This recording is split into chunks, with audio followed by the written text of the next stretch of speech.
Well, there may be a long line of people waiting to become U.S. citizens and to come here, but a growing number of Americans are actually going the other way. They're choosing to turn in their passports rather than pay more U.S. taxes. They're fed up.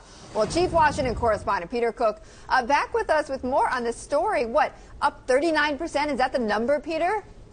That's right, Betty. You got a lot of people heading for the exits right now. The number of Americans renouncing their U.S. citizenship rising 39% in the third quarter of this year. And there could be several reasons for why they did that. But one reason, one explanation out there, a new law that took effect in July that makes it harder to hide your assets overseas out of the eyes of Uncle Sam. The law is the Foreign Account Tax Compliance Act, better known as FATCA here in Washington. It was a response to the revelations that UBS and other foreign banks were actively pitching U.S. clients on schemes to hide their assets from the IRS.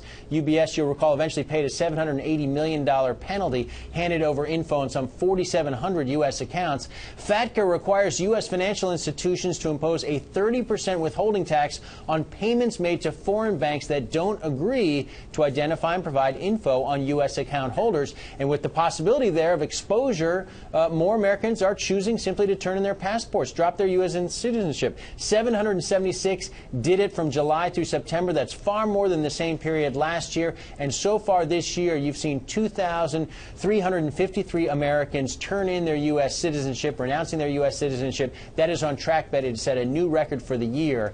And this is controversial, of course. The U.S. is the only OECD country that taxes its citizens no matter where they live. And so obviously a lot of folks out there with dual citizenship don't like FATCA, and they don't like the change that took place in July. No, they don't. And the law is also helping the IRS, right? It's helping them find some of these tax dodgers as well.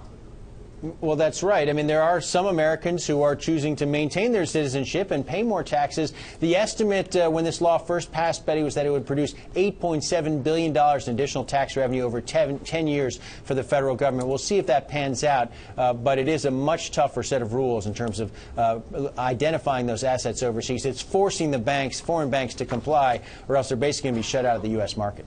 All right, Peter, thank you so much on that story. Peter Cook, our Chief Washington correspondent.